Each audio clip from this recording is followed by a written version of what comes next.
worst guest you've ever had, because people used to ask me who the worst guest was. Yes, And I always. never had an answer, because you don't want to offend anyone. Yes, of course.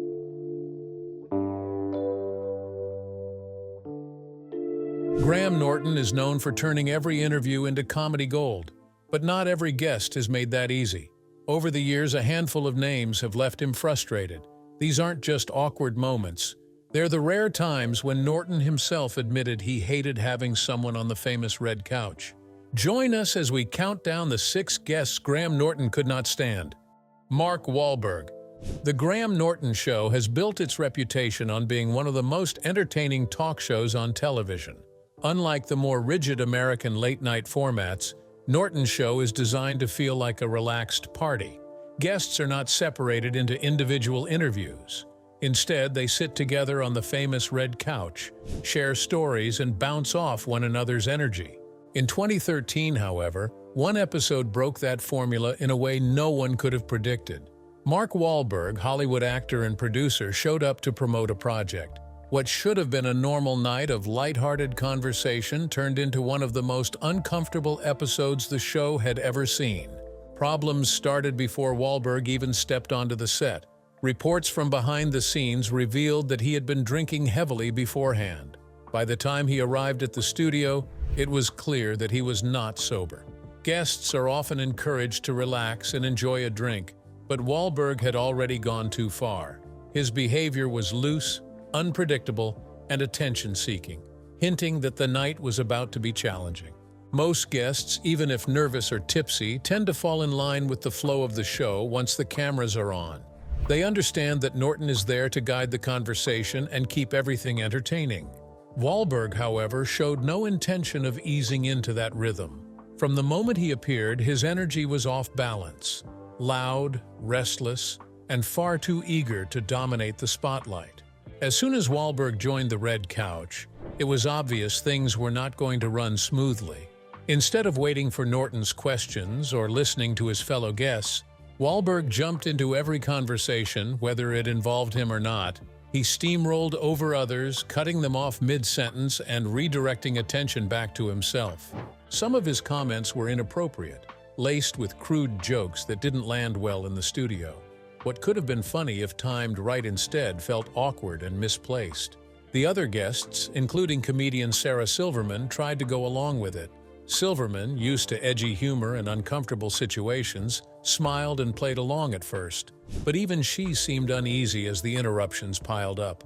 The most unforgettable moment of the night came when Wahlberg decided to invade Graham Norton's personal space. In what he clearly thought was a drunken joke, Wahlberg climbed onto Norton's lap, wrapping an arm around him and slurring his words as if it were all harmless fun. For the audience, the moment was confusing. Some people laughed nervously, unsure if this was a planned bit. Others stayed quiet, sensing that the host was not comfortable. Norton, ever the professional, smiled tightly and tried to keep the mood light, but his body language said everything. He sat stiffly, clearly uncomfortable, trying to move the show forward without making the situation worse. Once the cameras stopped rolling, the awkwardness of the night didn't disappear.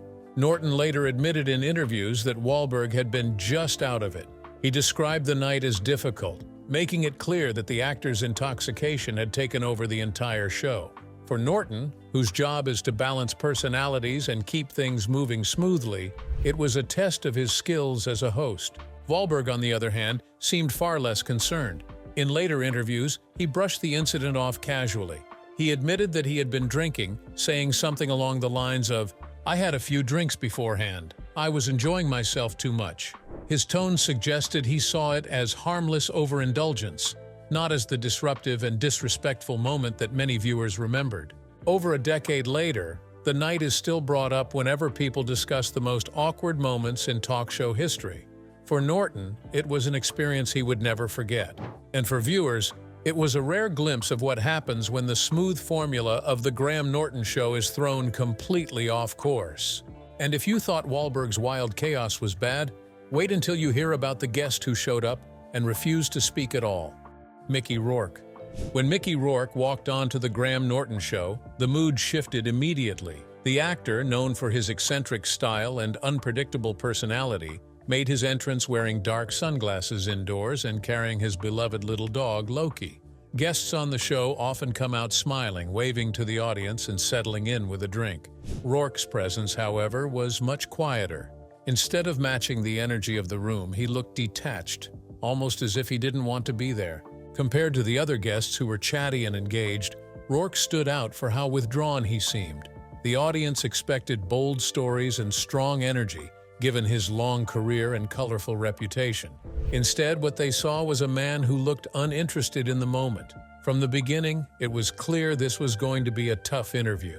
As soon as Norton began asking questions, the problems became obvious. Rourke gave answers that were short, mumbled, and hard to follow. Many times, he responded with just one or two words, leaving long gaps of silence. Norton, always quick on his feet, tried to smooth things over by repeating the questions or rephrasing them in a lighter way. He hoped that giving Rourke another chance to respond might help spark a story or at least a longer reply. But the effort didn't pay off. Instead of building into natural conversation, each exchange felt heavy and flat. It was like dragging words out of someone who had no interest in talking.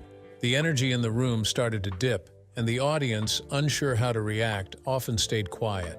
At one point, the real star of the moment became Loki, Rourke's dog. Since Rourke wasn't giving much, Norton tried to involve Loki in the chat, joking about her being at events and walking the red carpet.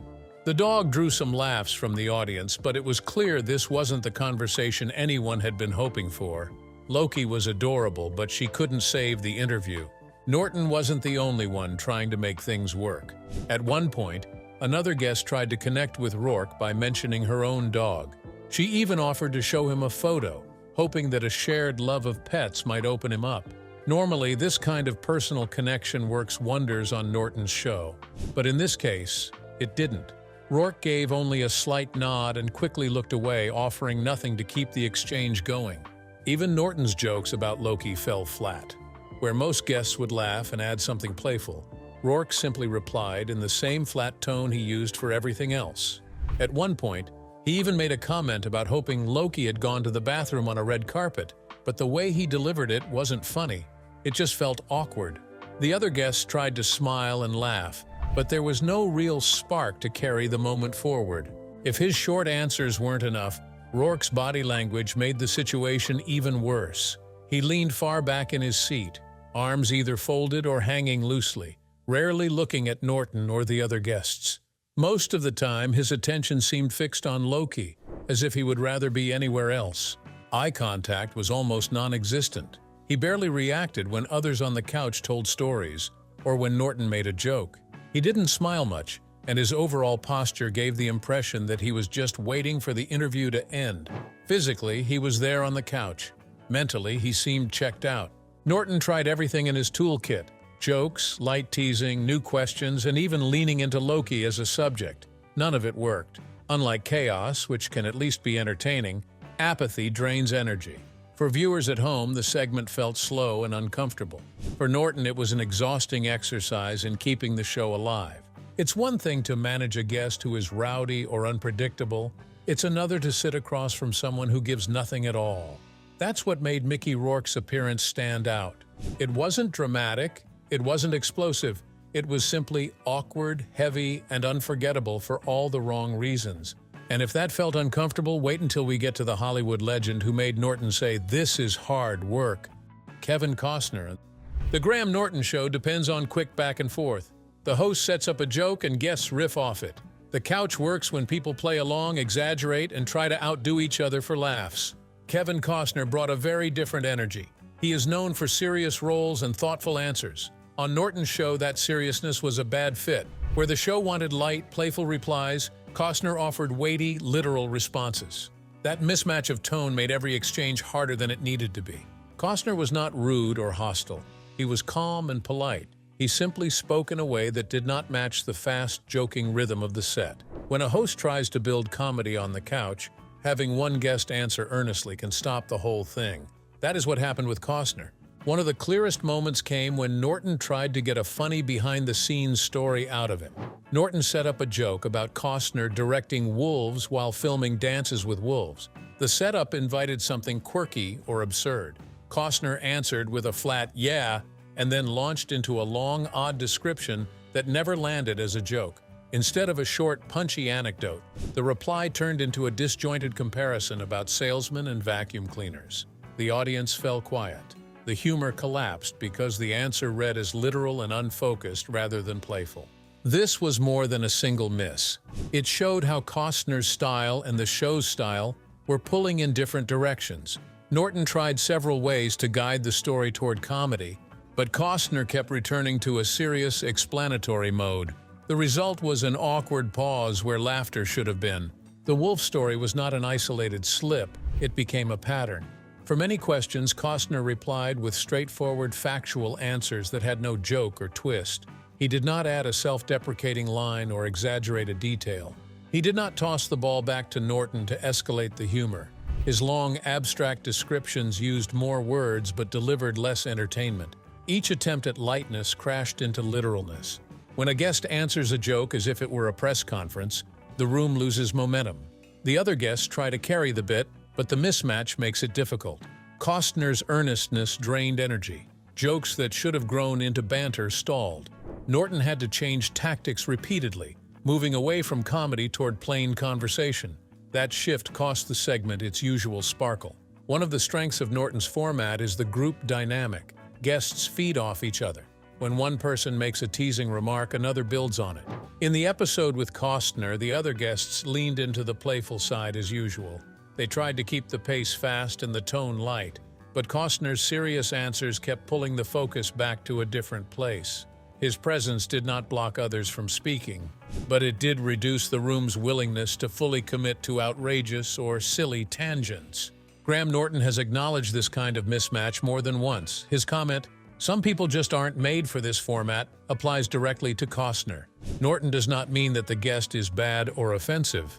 He means the person's natural way of speaking and reacting does not suit the live, party-style atmosphere he creates.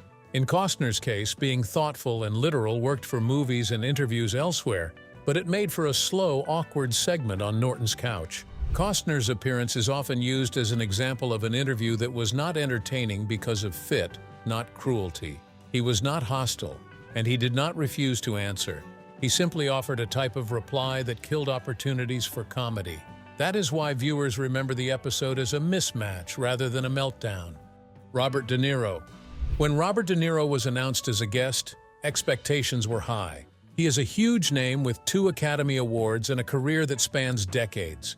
People came ready to hear big stories about films, directors, and the craft of acting. The audience hoped for warmth, sharp lines, or at least some memorable anecdotes. With a star like De Niro, viewers expect either a show-stealing moment or a glimpse behind the curtain of great movies. That is why the entrance felt charged with promise. The actual interview did not deliver what the audience wanted. De Niro's answers were short and sparse. He spoke in clipped sentences rather than long stories. He offered hesitant replies rather than full anecdotes. He was polite but distant. He did not volunteer details or banter. Instead of expanding on prompts, he often gave a brief nod, a short phrase, or a cautious comment, and then fell quiet. For a show that relies on guests building on each other, that style left nothing for Norton or the other guests to use. More than once, Norton would set up a question that begged for a colorful reply about a famous scene, a directorial choice, or life on set, and De Niro would respond with a minimum of words. The gap between the host's energetic cadence and De Niro's reserved tone made the whole exchange feel strained. There was no spark, no escalation, and no shared laughter anchored by a clear story. Graham Norton is a host who can coax stories from the most reluctant people. He tried the same approach with De Niro. Norton brought up career highlights, behind-the-scenes moments, and funny possibilities. He referenced De Niro's films, hinted at notorious on-set tales, and gently pushed for detail. Norton asked follow-ups, rephrased questions, and offered light jokes to loosen the mood. Despite those efforts, the material did not come. Humorous references bounced off De Niro's stoic responses. Norton would open a door for a funny anecdote, and De Niro would step through it only to close it quickly. The host tried multiple angles, teasing curiosity and direct prompts. Each attempt produced only short, guarded replies. Norton's tactics shifted. He moved away from big setups and tried simpler, narrower questions. He redirected to other guests more often to keep the energy up. Those moves helped keep the show running, but they also highlighted how much effort Norton had to use to compensate for a guest who would not open up. Two main reasons explain why the interview failed to find its footing. First, De Niro is a guarded person in interviews. He has a reputation for being private and sometimes uncomfortable with in-depth, chatty interviews. That guarded nature means he often gives direct, short answers rather than playful or revealing stories. On many platforms, that approach can be fine. In a long-form conversation, brief answers can be followed up and explored.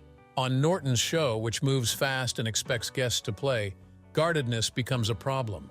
Second, the group format magnified the issue. Norton's program put several people on the same couch to create a chain reaction of stories and jokes. When one person does not engage, the group dynamic falters. Other guests may try to pick up the slack, but the flow breaks. A single reserved presence leaves gaps in the rhythm that are hard to fill. De Niro's quiet style made those gaps very visible. Instead of a seamless exchange, viewers saw uneven moments and long, hesitant pauses. De Niro was not rude or dismissive. He did not argue or walk off. He simply kept his answers minimal and his reactions small. That is what made the episode feel stuck. It was not a collapse into chaos. It was a slowing down into silence. For people watching, the contrast was obvious. The audience expected lively chatter and big stories. Instead, there were awkward silences and brief sentences. Fans compared De Niro's stillness to the more animated performances on the same couch. Laughter was reserved and sometimes nervous. The energy in the studio dipped each time Norton tried to extract a story and received only a terse reply. Next up is a guest who dominated the room in the worst possible way and left Norton walking on eggshells. Harvey Weinstein. Harvey Weinstein did not come onto the Graham Norton show as an actor. He came as a producer and a powerful name in Hollywood. That role shaped how he behaved. Producers often speak about films differently from actors. They talk about deals, creative control, and influence. On Norton's couch, that perspective felt out of place. The show depends on shared stories, playful asides, and a friendly give and take. Weinstein's reputation for control and dominance made him a poor fit for that format from the start. People expected a guest who might be confident. What they did not expect was a guest who would consistently steer the conversation toward himself and his achievements. Instead of joining the light, communal energy, he made the night about his own career and his own authority. That shift changed the tone of the whole segment. Weinstein's presence on the couch was loud in a particular way. He often interrupted other guests and cut off Norton mid-question. Instead of waiting for a turn to speak, he took over.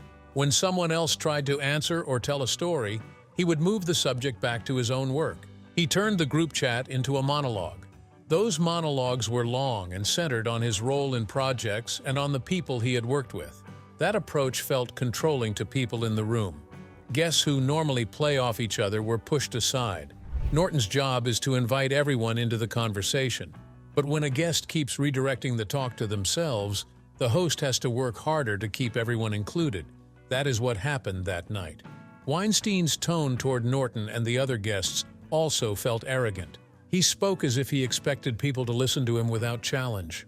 That attitude put a clear strain on the usual friendly chemistry. Weinstein did not respond well to the show's jokes. When Norton or others made light remarks, Weinstein often ignored the joke and returned with long, serious answers. Those answers were often dense with name-dropping and production details. Instead of bouncing back with a laugh or a quick quip, he explained things at length. That approach killed the momentum of the segment. As the set moved from laughter to awkward silence, the audience reaction shifted. Light laughter shrank to nervous chuckles. When a host tries to get the group laughing and one guest gives a long, unrelated speech, the studio feels the change. The energy drops. The room is no longer a party. It becomes a place where people wait for the next safe moment. On that night, Norton had to steer the show away from the self-important tangents and towards something more watchable. The result was polite but strained television. Graham Norton spent much of the segment doing careful work. He had to pivot quickly, change topics, and guide the talk without confronting Weinstein directly. Confrontation would have escalated the moment and made it worse. Instead, Norton used small redirections and quick moves to keep the show moving. He smiled in a way that looked forced. He shifted to other guests or switched to a different story when Weinstein went on too long. Norton's body language told a lot. He leaned forward to listen but then pulled back when the energy dropped. He used short laughs to cover gaps. He tried to include the other guests in follow-ups. At times he appeared visibly tense. His eyes and expression showed that he was working to protect the mood of the show while keeping everything polite and on air. That is a difficult task for any host, and Norton performed it with professionalism. Still, the strain was clear. Looking back, Norton and others have said the night felt off, even in the moment. After Weinstein's later public exposure and downfall, many viewers went back to the clip and saw signs they had missed. Interruptions and a domineering tone took on new meaning after the scandal. What once read as arrogance looked to some viewers like a sign of deeper problems. For Norton, the interview remained one of the most draining in his career. It was not dramatic in the way of shouting or fighting. It was draining because Weinstein filled the space in a way that left little room for anyone else. The segment aged poorly. When viewers rewatched the episode after Weinstein's crimes became public, the arrogance and control felt more troubling than they had at the time. That shift in how the episode was seen made it stand out as one of Norton's most uncomfortable and difficult interviews. Next up is a guest who simply refused to talk and left Norton calling the whole thing excruciating. Daryl Hannah. Graham Norton has said more than once that Daryl Hannah's appearance was excruciating. He uses that word often when people ask him which guest was the worst. That judgment matters because Norton is a host who has handled rowdy, rude, and awkward guests for years. What made Hannah different was not anger, scandal, or disruption. She offered almost nothing. Her refusal to take part left the whole show struggling. From the moment she sat on the red couch, Hannah's energy was low. She gave one-word or two-word answers to straightforward questions. When Norton asked something that normally opens a story, she would reply very briefly and then fall silent. Those short replies were followed by long pauses. The silence felt heavy because the format relies on quick back and forth. The empty space after a simple prompt made the mood drop in the studio. Norton tried his usual approaches. He asked follow-up questions, offered jokes, and tried different angles to find a way in. He shifted tone, going from playful to serious to curious. None of it worked. Hannah did not expand on her replies. She did not add details, jokes, or even small reactions. She rarely smiled or leaned into the conversation. Her posture and her brief responses gave the impression that she did not want to be there. The key problem was that Norton could not rely on the group to save the segment. On most episodes, if one guest is quiet, others step up. Friends on the couch riff off each other and fill the gaps. With Hannah, that trick did not work. Her quietness did not invite more talk from her. Other guests could respond to her briefly, but they could not make her open up. That left Norton carrying most of the load and switching topics frequently to keep the show going. Audience reaction made the discomfort visible. Laughter that comes easily on this show was replaced by nervous chuckles or silence. Viewers in the studio shifted in their seats. They waited for a reveal, a joke, or a moment of warmth. When it never came, the tension grew. People in the audience and those watching at home could not tell if Hannah was nervous, bored, or making a deliberate choice to engage minimally. That uncertainty increased the awkwardness. Norton later described how helpless it felt. He said she just sat there saying nothing. That line captures what most people remember. It was not the same as someone being quiet because they are shy. This felt like an active refusal to take part in the basic give and take that the format needs. Norton tried to reframe questions, invite stories from her peers, and even move the focus to lighter topics, but the lack of response kept shutting those attempts down. Why did this stand out more than other difficult guests? The show has handled drunk guests, aggressive guests, and guests who talk too much. Those moments are awkward, but they produce material to work with. In Hannah's case, the problem was absence of material. Her silence removed the raw material Norton uses to build humor and momentum. The host's whole toolkit, quick jokes, teasing, and redirection, became ineffective because there was no connection to latch onto. The difference between this and other quiet guests is important. Some guests are reserved but still responsive when drawn in. They give a small story or a single moment that can be expanded. Hannah did not give those entry points. she did not react enough for Norton to find a foothold. The result was not just a slow or dull interview. It was a segment that felt shut down in real time. For Norton, that made the episode memorable in the worst way. He is used to making difficult situations watchable. With Hannah, he could not. It was not a failure of effort. It was a failure of fit. The show depends on players at the table. When one player refuses to play, the game stops. If viewers look back on that episode, they see the same thing Norton remembers: long silences, short answers, and a host doing everything he can to save the conversation. For many people, that image has stuck as the clearest example of a guest who refused to engage on a show built around talk. If you enjoyed this video, make sure to like the video, hit subscribe, and tap the bell so you don't miss the next unforgettable TV moment.